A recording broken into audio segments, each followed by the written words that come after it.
दोस्तों, लोकसभा चुनाव से ठीक पहले इंडिया गठबंधन में शामिल होकर मुकेश सैनी ने फिर से एक बार दांव खेला है और कभी एक्टर बनने के लिए घर छोड़कर मुंबई जाने वाले मुकेश सैनी आज बिहार सरकार के मंत्री भी रह चुके हैं। उनका राजनीतिक सफर की शुरुआत ज्यादा पुराना नहीं है, लेकिन दिलचस्प जरूर है। कहा जाता है कि मुकेश सैनी ने पैसे के दम पर बिहार की राजनीति में एंट्री मारी थी। 2013 की एक सुबह बिहार में लोगों ने अपने हाथों में अखबार उठाया तो उनका सामना सन ऑफ मल्लाह मुकेश सैनी के चेहरे से हुआ और यह एक ऐसा नाम था जिसके बारे में उन तीनों लोग कम ही जानते थे। उस विज्ञापन के बाद अखबारों में मुकेश का एक और विज्ञापन छपा जिसमें उनका मोबाइल नंबर भी शेयर किया गया था। इसके बाद अखबारों, सोशल मीडिया और बिहार की जनता के बीच सन ऑफ मल्लाह का बोलबाला बढ़ता चला गया। मुकेश सैनी की किस्मत का साथ कहें या फिर सही फैसला, उन्होंने 2020 के बिहार विधानसभा चुनाव से ठीक पहले महागठबंधन का साथ छोड़ दिया था।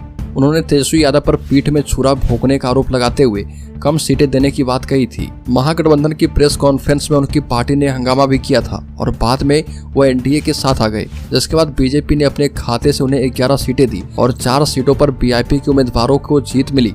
महज 19 साल की उम्र में मुकेश घर से भागकर कुछ बड़ा करने का सपना लेकर मुंबई चले गए थे। शुरुआत में मुकेश ने एक सेल्समैन की नौकरी भी की। इसी दौरान मुकेश के दिमाग में फिल्मों, टीवी सीरियल्स और शो के सेट बनाने के बिजनेस का आइडिया आया और मुकेश ने जब इस फील्ड में मेहनत की तो किस्मत ने भी उनकी मदद की।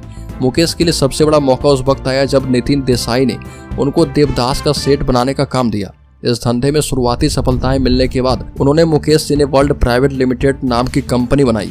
अपनी मेहनत के दम पर मुकेश ने महज कुछ ही समय में खूब नाम और पैसा कमाया और जिसके बाद उन्होंने राजनीति में हाथ आजमाने का निश्चय किया। मुकेश सैनी ने 2019 के लोकसभा चुनाव की घोषणा से कुछ महीने पहले ही नवंबर 2018 में अपनी अलग पार्टी की घोषणा की थी। राजनीति में वीआईपी तरीके से एंट्री लेने वाले मुकेश सैनी ने अपनी पार्टी का नाम विकासशील इंसान पार्टी वीआईपी रखा और मुकेश की पार्टी का चुनाव चिन्ह भी उनकी जाति के पेशे से काफी हद तक मेल खाता है। जी हाँ, पानी में तैरती नाव ही वीआईपी का चुनाव चिन्ह है और 2019 के चुनाव में पीएम मोदी के चाय पर चर्चा की तरह ही मुकेश ने माछ पर चर्चा कर सुर्खियां बटोरी थी और उन दिनों मुकेश का नारा हुआ करता था, माछ भात खाएंगे महागठबंधन को जिताएंगे।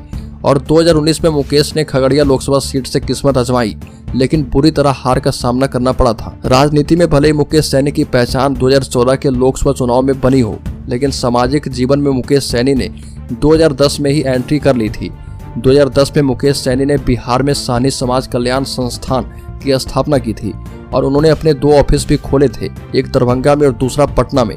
इसका इस्तेमाल करते हुए उन्होंने अपने समाज के लोगों को एकजुट करने और युवाओं को बेहतर शिक्षा का मौका दिया और 2015 में मुकेश सैनी ने निषाद विकास संघ की स्थापना की और यह संगठन अपने समाज के लोगों को इकट्ठा करने के लिए जिलेवार काम करता है। और माना जाता है कि 2014 के लोकसभा चुनाव से पहले मुकेश सैनी की बढ़ती लोकप्रियता को मौजूदा प्रधानमंत्री नरेंद्र मोदी ने भांप लिया था और दरअसल इसके पीछे सिर्फ उनकी लोकप्रियता ही नहीं, जातीय फैक्टर भी था जिसने एनडीए को उन्हें अपने पक्ष में लाने के लिए मजबूर कर दिया। आपको बता दें कि मुकेश मल्ला जाति के हैं और बिहार में इस समय इनका कोई बड़ा नेता नहीं है।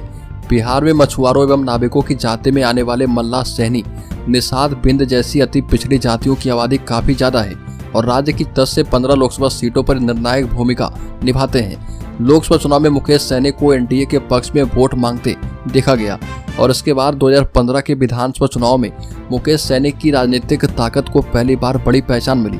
उस वक्त उनका नाम एनडीए के स्टार प्रचारकों की लिस्ट में शामिल था और बीजेपी को भरोसा था कि मुकेश सैनी सन ऑफ मल्लाह की वजह से एनडीए को मल्लाहों का वोट जरूर मिलेगा और लालू नीतीश की एकजुटता से घबराई बीजेपी को मुकेश से काफी आस थी। हालांकि चुनाव परिणाम एनडीए के पक्ष में नहीं आया, जिसके बाद एनडीए से मुकेश की दूरियां बढ़ने लगी और जिसके बाद उन्होंने एक बार फिर मुंबई पर फोकस किया।